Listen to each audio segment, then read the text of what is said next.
tu es sur le point de regarder une vidéo d'éducation populaire. Si elle te plaît, n'hésite pas à t'abonner à EducPop.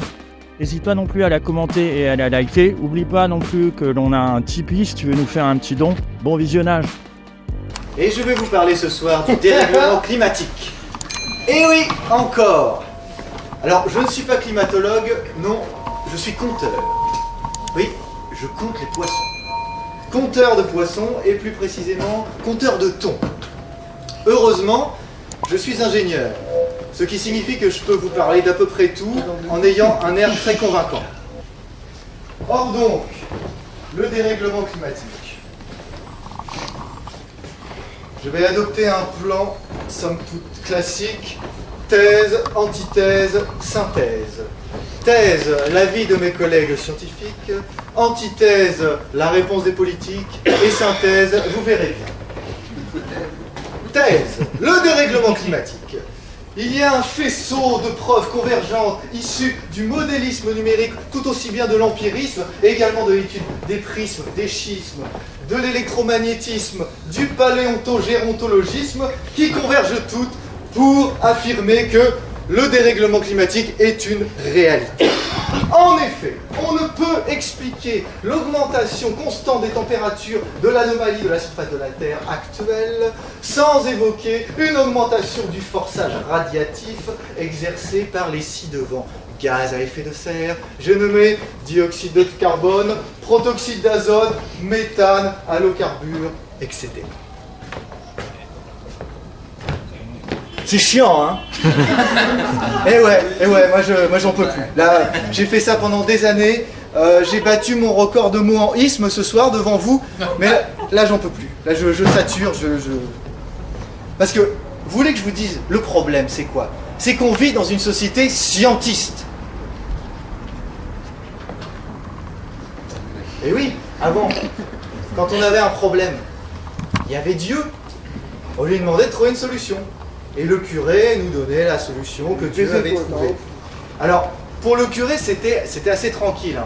Quand il montait en chair, il pouvait raconter à peu près n'importe quoi, personne ne comprenait rien. Alors le curé était là, in nominem pastis, spirituus vinus, vino, novici.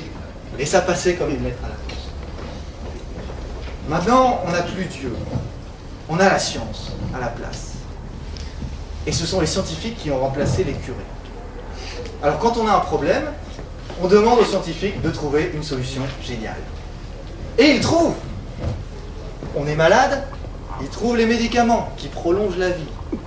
On s'ennuie dans cette vie devenue très très longue, ils nous inventent des écrans de télé, d'ordinateur pour s'occuper. On déprime, ils nous trouvent les antidépresseurs. On a faim, ils nous trouvent les OGM. Et en plus, on a le nucléaire pour alimenter tout ça et que ça se passe bien. Le progrès, quoi. Le problème, c'est que moi, je suis scientifique et le progrès, j'y crois plus. Alors, il faut que je vous explique. Avant, j'étais normal. J'avais tous les bons mots en heure. Enfin, dans ma classe de privilégiés. J'étais ingénieur, j'étais docteur, frimeur. On m'avait dit, si tu fais tout bien comme il faut, si tu fais des bonnes études, si tu vas rentrer vraiment dans le moule, tu auras tout ce que tu veux. Une belle vie, une belle femme, des enfants, un bon boulot, une voiture avec des porte-gobelets, un pavillon de banlieue, enfin tout le package, la totale. Donc j'ai fait tout ça. Résultat, bac plus 16. Je déboule sur le marché du travail. Et là, pas un boulot stable. Je n'arrive pas à trouver un seul boulot stable. Je suis devenu intermittent de la recherche. Alors bon, les autres, comment ils font les autres? Ils se construisent un bon CV.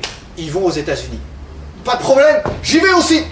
L'Amérique, je veux la voir et je l'aurai. L'Amérique,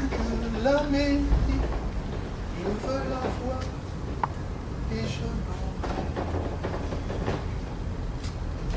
J'y suis allé là-bas et j'ai découvert un nouveau mot en heure. la peur. Car si les États-Unis sont les champions du monde des services publics qui tuent, police, armée, pour le reste, c'est privé. Éducation privée, assurance maladie privée, retraite privée et privée d'assurance chômage. Donc, quand vous vivez dans cette précarité permanente, la seule façon de vous en sortir, c'est le dollar, le billet vert. Donc les gens courent après le dollar, ils en veulent toujours plus. Alors moi, à la base, le dollar, ça ne m'intéressait pas franchement. Mais j'étais plongé là-dedans. Et petit à petit, j'ai commencé à voir des dollars partout. Des dollars, des dollars. J'en voulais encore plus. Je les voyais dans mes rêves un peu partout. J'en voulais, je les attrapais. Des dollars, des dollars, des dollars. Et tout ça parce que j'avais peur. J'avais peur d'être renversé par une voiture. J'avais peur de tomber malade. J'avais peur de perdre mon boulot. J'avais peur d'être envoyé dans mon pays. Et en plus, j'ai rencontré un deuxième mot en heure là-bas. Gaspilleur. Gaspilleur. Parce qu'aux États-Unis, c'est un gros 4x4 par personne, une grosse climatisation, des gros avions, des gros hamburgers, des gros américains, d'énormes émissions de gaz à effet de serre. Alors, je suis rentré en France. Et là, bing, rebolote. Un abo sur tous les écrans de télévision en campagne qui ne jure que par les States. Il voulait faire chez nous ce qui existait déjà là-bas. C'en était trop. Là, j'ai réalisé que je ne voulais pas que ça arrive, qu'il fallait l'empêcher. Et pour l'empêcher de faire ça, il fallait qu'on soit tous ensemble, qu'on se rassemble tous, pour qu'on puisse agir, pour régler les problèmes de la société. Mais j'ai vite réalisé aussi que, avant d'agir, il fallait comprendre. Il fallait comprendre comment le monde autour de nous fonctionnait. Donc je me suis dit, voilà, qu'est-ce qui est vraiment important? Qu'est-ce qui est vraiment important à comprendre? En bon biologiste, je savais qu'une espèce, n'importe laquelle, si elle vit dans un milieu qui n'est pas adapté, elle ne va pas faire long feu, elle va disparaître. Et j'avais l'impression que tout ce qu'on était en train de faire là autour du climat, c'était un problème pour notre milieu de vie. On était en train de foutre en l'air notre milieu de vie. Donc, je me suis dit que la première priorité, c'était de comprendre cette crise climatique pour essayer de trouver des solutions. C'est ce que j'ai commencé à faire. Je me suis renseigné, documenté sur plein de choses pour essayer de comprendre ce qui se passait. Et ce que je voudrais faire ce soir avec vous, c'est d'une part partager mes angoisses autour de tous ces problèmes, parce que la thérapie de groupe, ça a du bon. Ça fait du bien de se confier, de raconter tout ça. Et puis qu'on est toujours mieux à plusieurs pour essayer de trouver des solutions. Alors, la première question que je me suis posée, c'est quoi cet effet de serre? J'ai très vite réalisé que ça n'avait rien à voir avec le jardinage, c'était un truc beaucoup plus important. Et que pour en parler, il fallait en parler différemment. Alors ce soir, j'aurais pu venir devant vous avec un bel ordinateur connecté à un beau vidéoprojecteur, avec un beau diaporama, vous savez, le PowerPoint, le point puissant, in French in the text. J'ai voulu faire quelque chose de plus sobre. Donc, j'ai inventé le concept de carton puissant.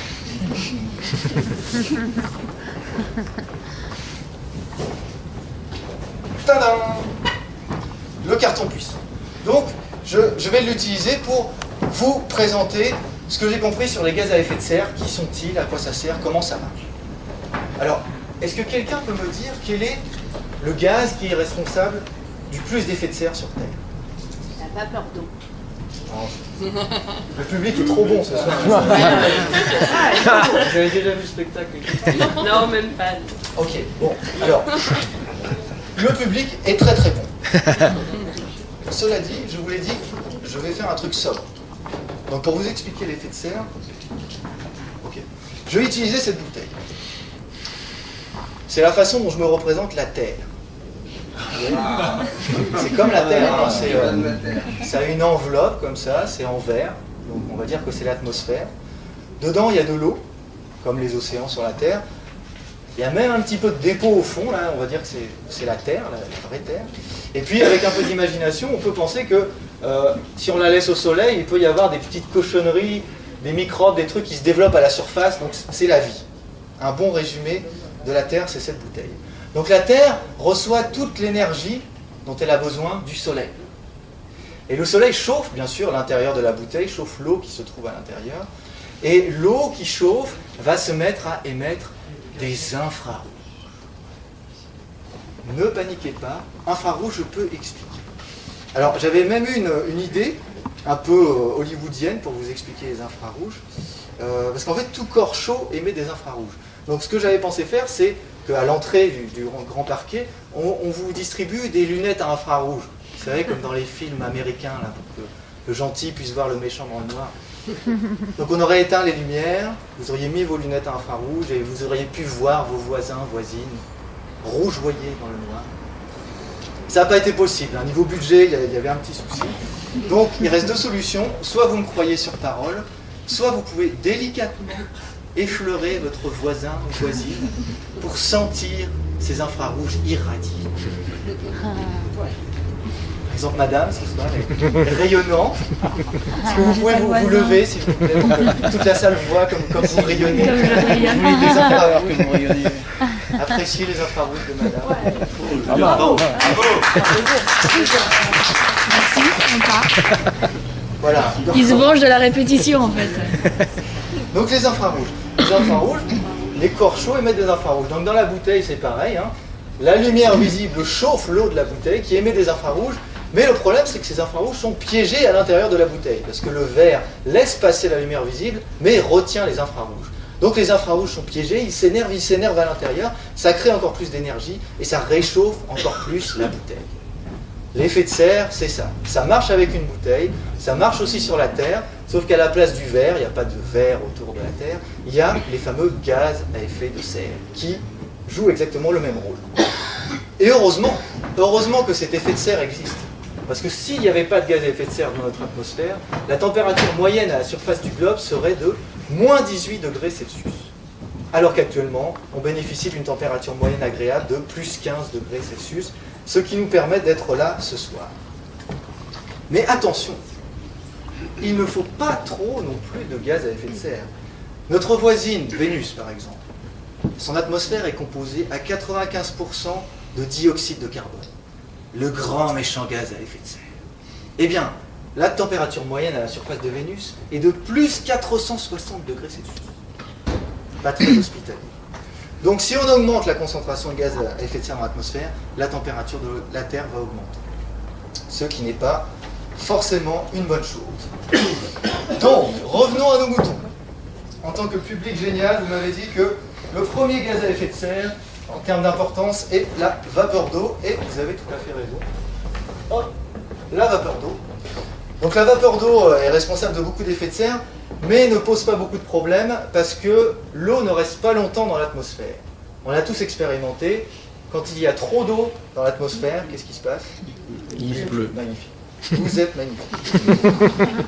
Donc il pleut, donc ça veut dire que ça circule. Il y a de l'eau qui part là-haut, qui redescend. On estime qu'en une semaine, la petite molécule d'eau qui est partie dans l'atmosphère retombe sur Terre. Donc c'est un cycle, ça fonctionne. Quel est le deuxième gaz à effet de serre le plus important? Le CO2. Voilà, faites-vous plaisir, le CO2. On entend beaucoup parler, le fameux dioxyde de carbone. Hop, le voilà. Alors, lui, il est émis beaucoup par les hommes. À chaque fois qu'on brûle des carburants fossiles, charbon, gaz, pétrole, on émet du CO2 qui part dans l'atmosphère. Et c'est un problème parce que le CO2 est un dur à cuire. Dans l'atmosphère, sa durée de vie est de 100 ans en moyenne. Une molécule qui part là-haut, elle va y rester 100 ans. Et donc, elle va générer de l'effet de serre pendant 100 ans. C'est ça qui est le problème par rapport à la vapeur. Troisième gaz à effet de serre, je l'ai entendu tout à l'heure, le méthane. Très bien. Alors le méthane, le voilà. Il a une durée de vie dans l'atmosphère beaucoup moins longue que le CO2, une dizaine d'années tout au plus. Par contre, c'est un gaz assez préoccupant parce qu'il a un pouvoir de réchauffement global très important. Pouvoir de réchauffement global, je peux expliquer aussi, c'est très simple. C'est si on prend le CO2 comme référence, Ça veut dire qu'une molécule de méthane qui part dans l'atmosphère va émettre 80 fois plus d'effet de serre qu'une molécule de CO2. C'est pour ça que le méthane a un gros rond noir ici. Et accessoirement, une molécule de vapeur d'eau qui part là-haut va émettre 8 fois plus d'effet de serre que le CO2. Donc ça veut dire que le méthane est un problème parce que c'est un gaz à effet de serre qui est beaucoup plus puissant que le CO2. Alors le méthane, d'où est-ce qu'il vient ? Il y a des sources naturelles de méthane, hein, bien sûr, parce que dès que de la matière organique se décompose sans oxygène, ça produit du méthane. Donc dans la nature, ça arrive souvent dans les marais, par exemple. Mais l'homme a fait mieux que la nature et émet beaucoup plus de méthane maintenant, du fait de l'élevage, notamment. C'est le fameux P des vaches. Attention, tout à fait. Public décidément exceptionnel. Le P des vaches n'est pas un P, mais techniquement un rho. Pourquoi ? Parce qu'une grosse vache de 300 kg, qui a grossi jusqu'à 300 kg en se nourrissant exclusivement d'herbe, a une technique secrète, c'est-à-dire qu'elle... Attention, hein, âme sensible, vous pouvez sortir, c'est la partie un peu dégueu du show. En fait, elle avale de l'herbe, elle la mâche un petit peu, ça tombe dans son énorme estomac, où elle est redigérée un petit peu, et pour extraire encore plus de trucs de cette herbe, la vache va se revomir cette herbe déjà prédigérée dans la bouche pour la remastiquer un petit peu et l'avaler. Je vous avais prévenu. Et donc c'est lors de cette opération de mastication, revomissement, etc., que du méthane se produit et généré dans l'estomac de la vache et qu'il est recraché ensuite. D'où les émissions très importantes de méthane issues de l'agriculture. Gaz à effet de serre suivant, par ordre d'importance, puisqu'on en est aux questions agricoles, c'est le protoxyde d'azote, un nom barbare pour un gaz plus connu sous le nom de gaz hilarant. Vous allez moins rigoler quand vous allez savoir que son pouvoir de réchauffement global est très fort, 300 fois plus que le CO2, et qu'il dure à peu près 130 ans dans l'atmosphère. Alors d'où vient ce gaz ? Il vient essentiellement quand on met des engrais chimiques dans les champs, il y a des petites bêtes, des petits micro-organismes dans le sol qui, à base de ces engrais chimiques, produisent du protoxyde d'azote qui s'évapore dans l'atmosphère. Alors c'est pas des concentrations énormes, hein. On n'en est pas à voir le paysan sur son tracteur mort de rire parce qu'il y a du protoxyde d'azote. Il faut se calmer. Mais quand même, c'est un problème parce qu'il y en a beaucoup qui est rejeté. Jusqu'à présent, je vous ai parlé des gaz à effet de serre naturels, mais une nouvelle fois, l'homme a fait mieux que la nature et a inventé ses propres gaz à effet de serre. Je veux parler des halocarbures. Voilà. Alors, ils sont assez effrayants, ils ont des noms monstrueux. Là, par exemple, lui, c'est du monofluorodichloroéthane. Sympa.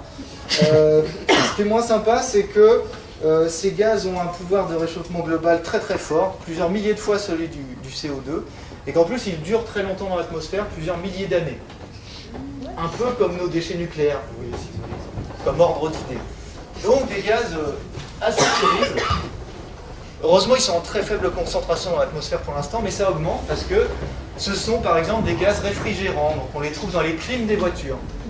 Et quand on sait qu'un circuit de clim de voiture, naturellement, perd tout son gaz en 8 ans, ça veut dire qu'il y a beaucoup de ces gaz qui partent dans l'atmosphère quand on achète des voitures avec des clims. Voilà, donc on a vu les différents gaz à effet de serre. Alors la question que je me suis posée ensuite, après avoir vu cette espèce de bestiaire monstrueux, c'est comment ça évolue cette concentration de gaz, parce que bon, il y en a toujours eu, qu'est-ce qui se passe? Alors, si on remonte en arrière, jusqu'à environ 10 000 ans avant aujourd'hui, et qu'on essaie de retracer la concentration des gaz à effet de serre dans l'atmosphère, ça donne à peu près ça.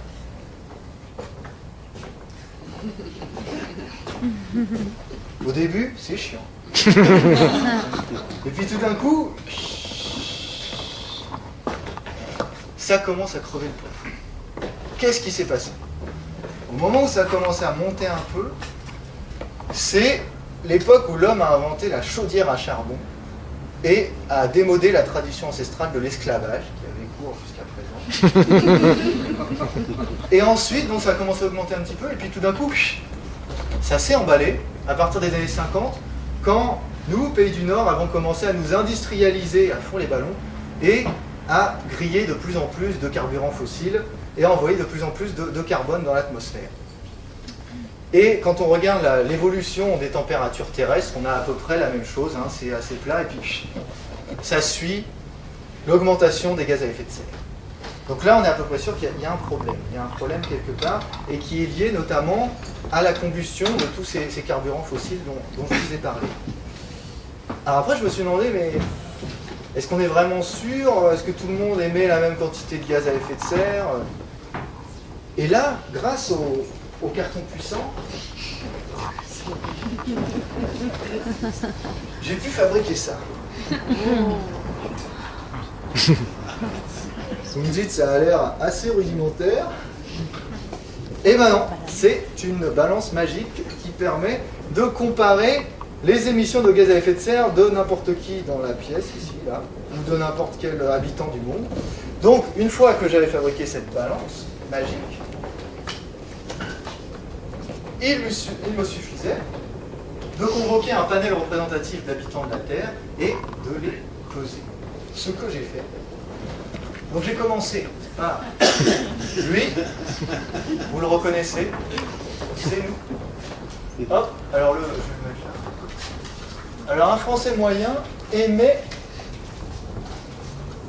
par année l'équivalent de 9 tonnes d'équivalent CO2. Pas mal. Par contre, si on le compare à lui, vous le reconnaissez tous également, le brave oncle Sam, alors là, on est battu à plat de couture. Hein. Je vous préviens tout de suite, un États-Unien émet 2 fois plus de gaz à effet de serre par tête de pipe et par an que nous. Ce qui est une belle performance quand on sait qu'ils ont à peu près le même niveau de vie que nous. Par contre, si on compare à un Chinois, dont on parle beaucoup en ce moment, là, la tendance s'inverse nettement. Là, on est les champions. Hop, un Chinois n'émet que 6 tonnes d'équivalent CO2 par habitant et par an. Et si on va plus loin, et qu'on compare à un Indien, on se rend compte que là, hop, notre brave Indien n'émet que 2 tonnes d'équivalent CO2 par habitant et par an. 2 tonnes, c'est amusant parce que c'est exactement le quota qu'on devrait émettre chacun pour assurer un avenir durable à notre planète. En effet, si on prend la quantité globale de gaz à effet de serre qu'on pourrait émettre sans danger dans l'atmosphère et qu'on la divise par le nombre d'habitants sur la Terre, on arrive à 2 tonnes par personne et par an. Donc ça veut dire que les Indiens sont dans les clous et que nous, on crève carrément le plafond parce qu'on est déjà 5 fois au-dessus de ce quota. Et que si on va plus loin, et si on compare ça aux émissions d'un Haïtien, par exemple, là c'est encore pire. Parce qu'un Haïtien n'émet que 200 kg d'équivalent CO2 par habitant et par an. Ça veut dire qu'un Haïtien pourrait émettre 10 fois plus de gaz à effet de serre, donc se développer 10 fois plus que ce qu'il est actuellement, si on respectait ce quota d'émissions de gaz à effet de serre. Alors, cette démonstration, je pense, m'a convaincu en tout cas. Je ne sais pas si c'est le cas pour vous, mais pour dire que gaz à effet de serre, énergie, il y a une relation qui est assez directe parce qu'avec cette énergie extrêmement puissante et bon marché des hydrocarbures, on fait plein de trucs. On fait tellement de trucs que si on voulait remplacer le pétrole du jour au lendemain par des esclaves, hein, comme au beau vieux temps, un Français moyen, n'importe qui dans cette salle, aurait besoin de 200 esclaves par jour pour assurer tous ses besoins. Donc ça veut dire se transporter en métro, ce serait plus un métro, ce serait des calèches avec des esclaves à clé pour faire avancer, cultiver les champs, chauffer les maisons, etc. etc. 200 personnes, vous vous rendez compte? Alors, c'est ce qui m'a fait penser qu'on pouvait dire sans trop de problème que dans nos sociétés, au moins les pays du Nord, nous étions des drogués à l'énergie.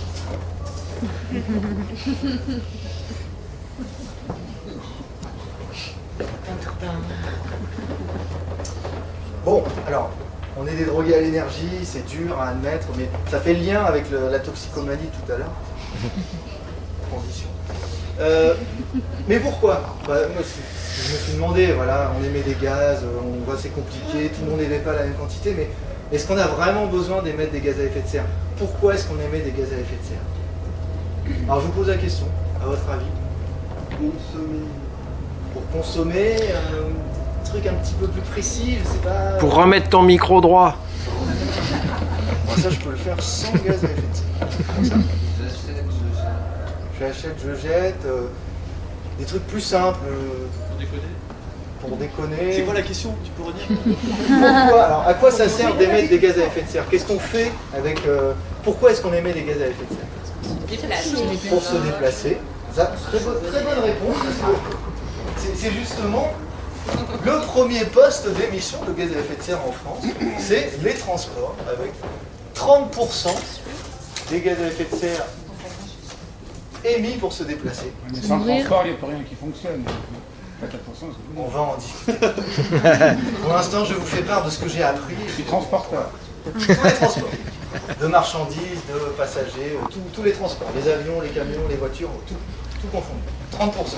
Se nourrir. Se nourrir, c'est un usage important aussi. L'agriculture est responsable de 20% des émissions de gaz à effet de serre en France.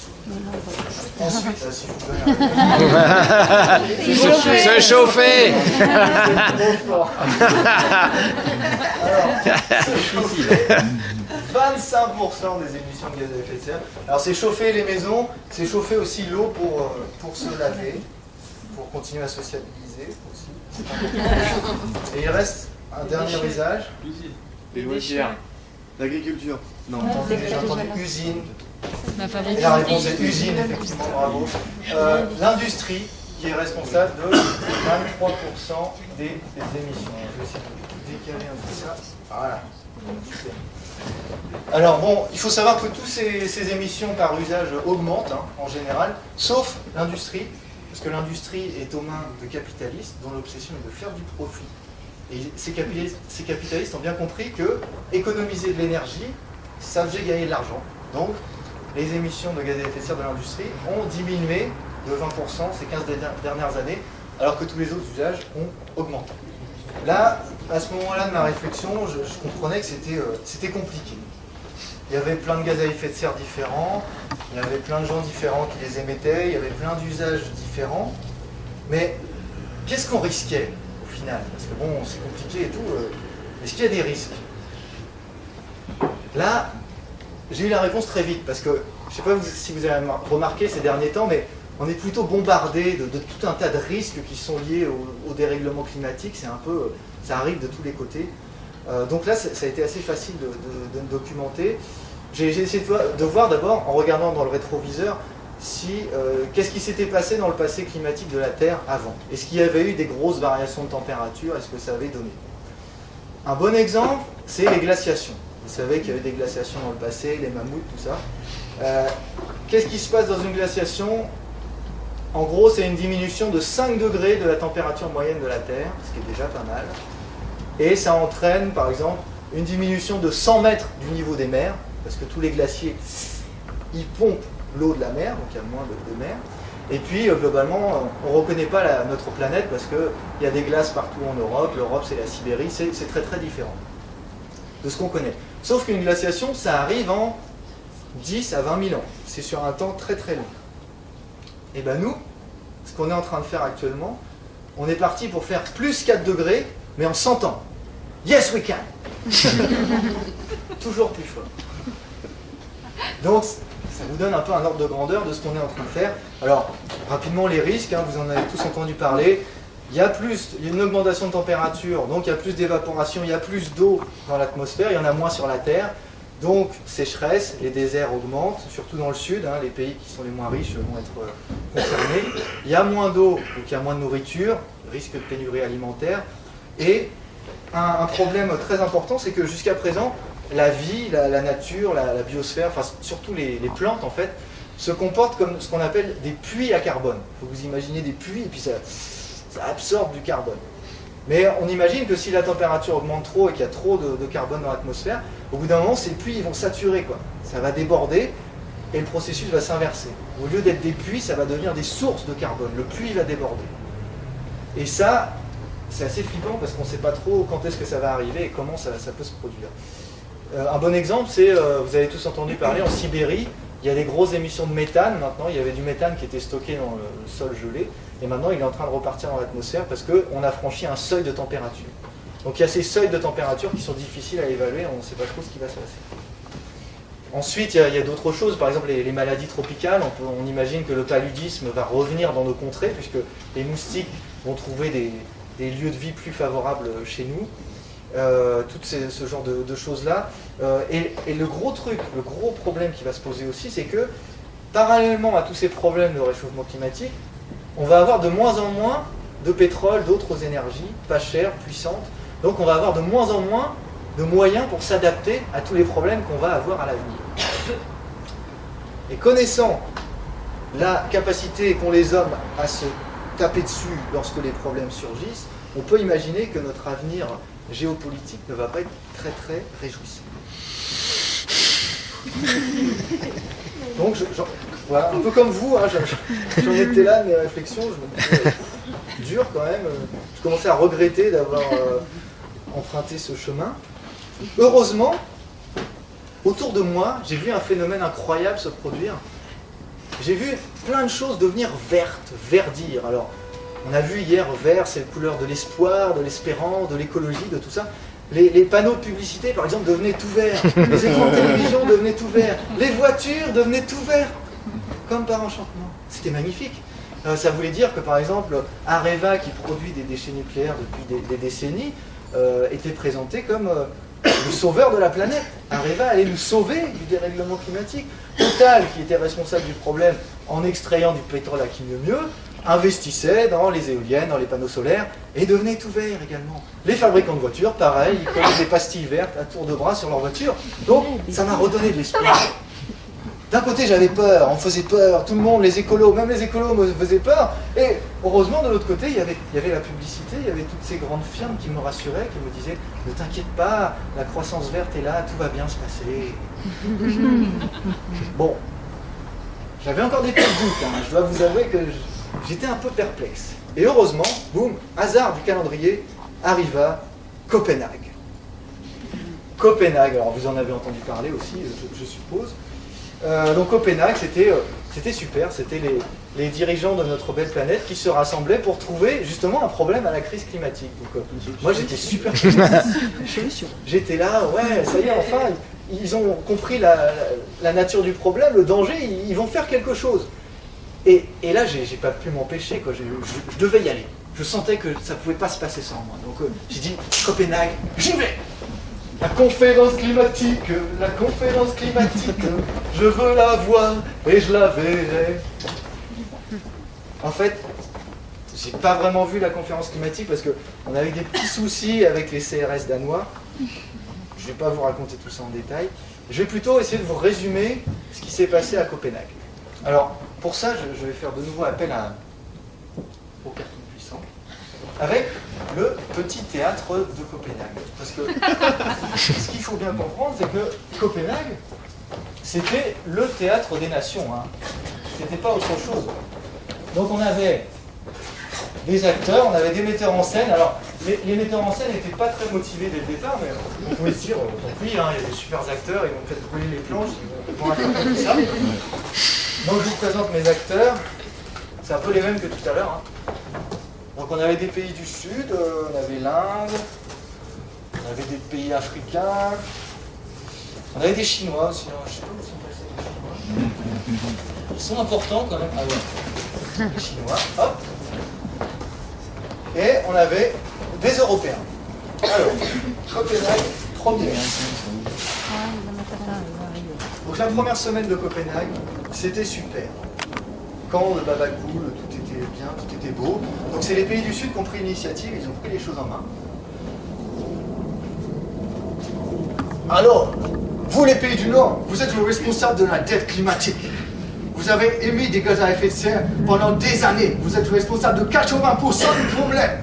Donc vous devez nous payer une dette climatique. Et certainement pas en passant par vos singes savants dans la Banque mondiale et du FMI. Je tiens à m'excuser d'avance, je fais très mal l'accent indien. L'accent africain, c'était pas terrible. Vous avez raison, honorable ami. Et en plus, vous avez fixé un objectif d'augmentation de température de 2 degrés. Mais chez nous, 2 degrés, ce sera la catastrophe, l'holocauste. Il faut avoir un objectif d'augmentation de température de 1,5 degré, pas plus. Ils ont tout à fait raison. Et en plus, ce que vous oubliez, c'est que 30% de nos émissions de gaz à effet de serre à nous, Chinois, c'est juste pour produire les produits made in China dont vous raffolez. Tout à fait. Et en plus, il faudrait organiser un référendum mondial sur le climat pour que les peuples décident par eux-mêmes de leur destinée. Honorable ami, vous nous écoutez? Comment? Vous disiez quelque chose? Ah, je vois, c'est notre ami Sam qui arrive. Nous allons pouvoir enfin commencer les discussions. Salut les petits gars. Alors, il paraît que vous voulez casser ma baraque.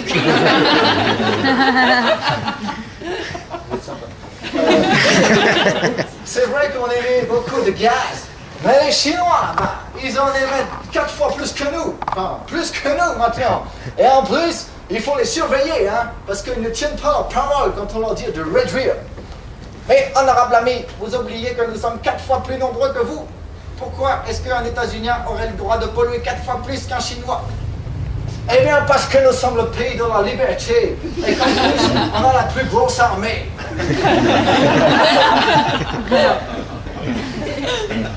C'est une honte, c'est quoi ces arguments? Vraiment, on va nulle part avec des trucs pareils. Allons, mes amis, calmez-vous. Nous sommes entre gens raisonnables. Nous allons nous mettre autour d'une table. Chacun va promettre ce qu'il veut, et tout va bien se passer. Nous, Européens, sommes exemplaires. Nous promettons de réduire de 20% nos émissions de gaz à effet de serre en 2020. C'est vraiment n'importe quoi.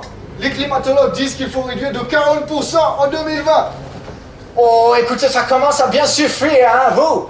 Qu'on évacue les ONG et tous les pays du Sud pour qu'on puisse discuter tranquillement entre riches. C'est une honte, c'est une atteinte à notre démocratie, à notre dignité. Deuxième semaine de Copenhague. Bon, alors les petits gars, je vais vous dire comment ça va se passer. On va tous se mettre autour d'une table et chacun va promettre ce qu'il veut, sans contrainte, c'est la liberté. D'accord, Sam, si tu es dit. C'est complètement ridicule.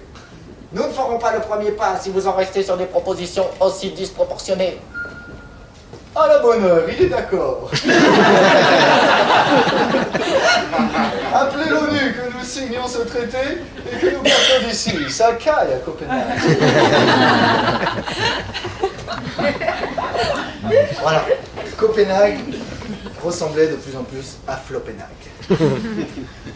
Bon, alors, c'est vrai qu'après Copenhague, ça m'a pas vraiment remonté le moral. En même temps, il restait toutes ces belles affiches là, vertes autour de moi qui me redonnaient encore un peu d'espoir, quoi. Qu'est-ce qu'ils nous promettaient, toutes ces grandes industries? C'était juste simplement qu'ils allaient produire plein d'énergie renouvelable et qu'on allait pouvoir continuer à vivre comme avant et que même nos frères des pays du Sud allaient pouvoir vivre comme nous, merveilleux. Mais en bon compteur, j'avais encore un petit doute. Donc, je suis retourné me documenter, chercher, voir si c'était vraiment possible de remplacer tout notre beau pétrole du jour au lendemain, comme ça, en claquant des doigts, par du jus de betterave ou des ventilos géants dans les champs. Et la réponse a été assez inquiétante. Non. Tous les experts dignes de ce nom, de l'énergie, disent que on ne peut pas remplacer toute notre énergie par des renouvelables. Il faut d'abord passer par une phase d'économie d'énergie. Il faut consommer moins d'énergie. Alors là, mes pauvres amis, ça m'a fichu un coup, hein, parce que tout mon beau monde là, de croissance verte s'écroulait, s'effritait autour de moi. J'ai réalisé que toutes ces multinationales et puis tous les politiques qui étaient à leur service, la seule chose verte qui les intéressait, c'était le billet. Le billet vert. Leur seul objectif, c'était de gagner un tout petit peu plus de dollars, pour quelques dollars de plus. Vous connaissez? C'était ça. Et j'ai réalisé que nos politiques étaient complètement irresponsables. Ils n'avaient pas de plan B. Ils se contentaient de continuer à faire comme avant, comme avant, comme avant. Et le problème, c'est que nous, on n'avait pas de planète B.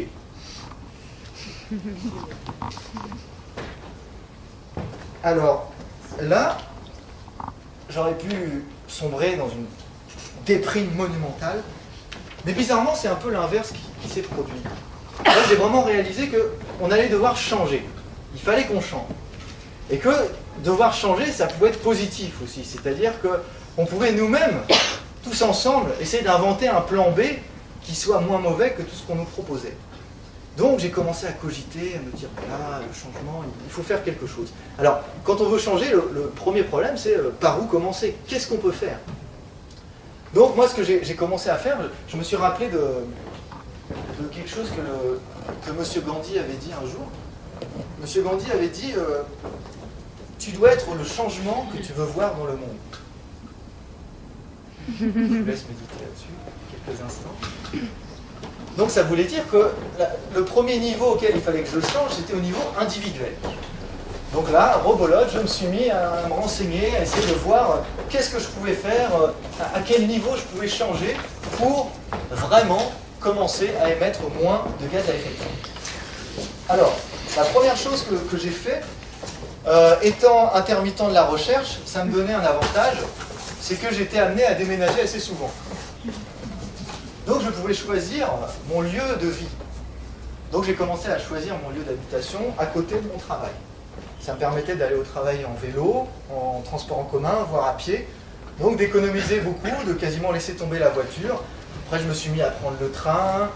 J'ai essayé de lâcher un peu l'avion, ça a été un peu dur au départ, mais là je suis en cure, là j'ai essayé de me soigner aussi.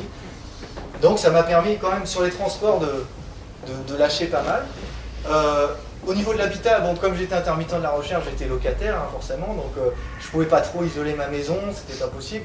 Donc ce que j'ai fait simplement, c'est baisser un petit peu la température du thermostat en hiver. J'ai acheté quelques pulls et bon, c'est passé sans trop de douleur.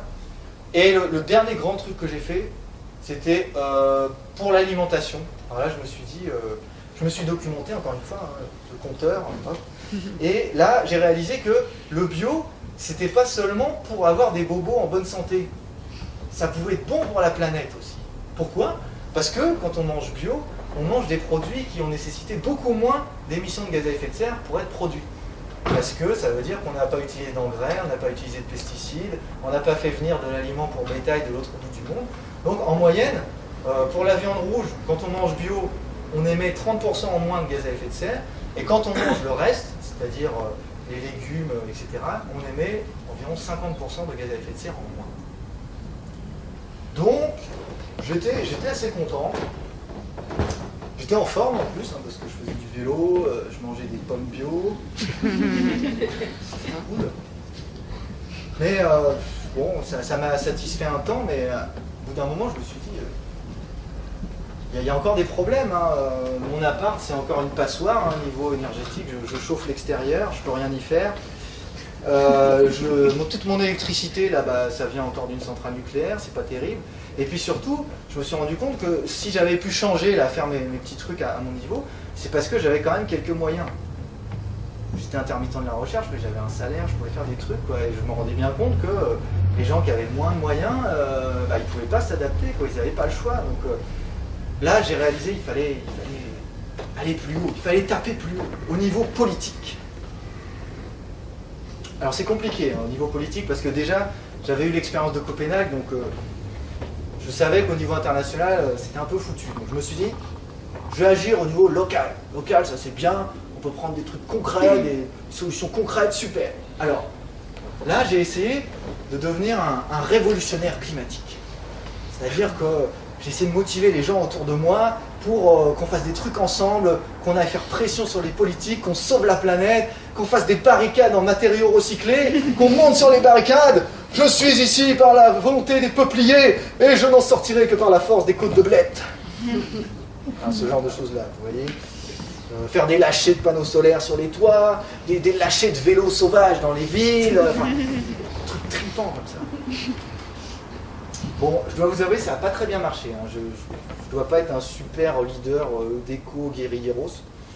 Au début, c'était sympa, c'était après Copenhague, les gens étaient motivés, ils venaient aux réunions, on était tous d'accord. Puis au bout d'un moment, ça s'est essoufflé. On essayait de faire des actions un peu spectaculaires, drôles, machin. Et puis, très rapidement, plus rien. Donc là, au niveau politique, action, c'était pas terrible. Donc, heureusement, j'ai trouvé une autre forme d'action qui me convenait mieux, en bon compteur. Moi, le truc qui me plaisait, c'était compter aussi. On a lancé ce qui s'appelle, dans ma région, un scénario énergie-climat citoyen. Ça plaît, hein. Alors c'est quoi? C'est très simple en fait, hein. C'est des espèces de gens un peu illuminés comme moi qui se rassemblent et puis qui décident on va faire ce que les politiques ne font pas ou ne veulent pas faire, c'est-à-dire se projeter un peu dans l'avenir pour essayer d'imaginer le futur énergétique et climatique de notre région.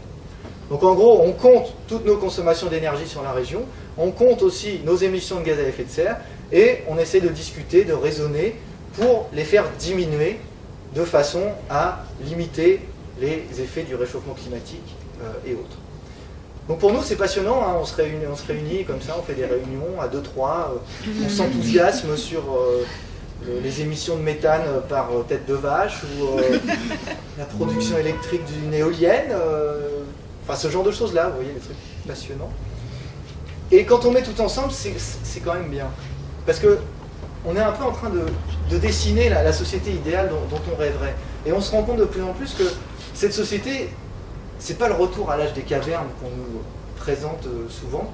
Ce serait une société relocalisée, c'est-à-dire qu'on aurait relocalisé toute l'industrie, toute l'économie, donc avec plus d'emplois locaux qu'on ne pourrait pas délocaliser ailleurs, donc plus d'égalité entre les gens. On aurait des maisons bien isolées, qu'on aurait besoin de peu chauffer, on aurait des transports en commun, on aurait une nourriture saine, issue de l'agriculture biologique et paysanne, et puis on aurait surtout des sources d'énergie inépuisables, que du renouvelable. Vous imaginez? Une source d'énergie inépuisable, à condition de savoir se ménager un peu.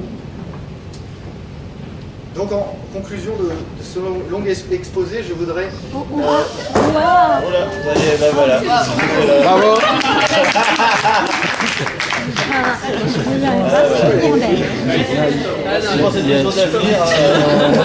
Les effets spéciaux vont pas aller. Donc, la conclusion, je voudrais la laisser à mon ami Gaëtan, qui est un très bon ami guadeloupéen qui nous a quittés malheureusement il y a 2 ans. Et en fait, il m'a appris un proverbe créole qui résume bien la situation. Le proverbe créole, il dit « Plus tard, c'est un couillon ». Il n'y a pas de créolophone dans la salle, parce que normalement, vous devriez être mort de rire par rapport à mon accent. En général, c'est ce que font mes amis créoles. Donc je vous traduis littéralement, plus tard c'est un couillon, ça veut dire plus tard c'est un couillon. Ça veut dire, il n'est pas trop tard pour agir, mais il faut agir maintenant. Plus tard c'est un couillon.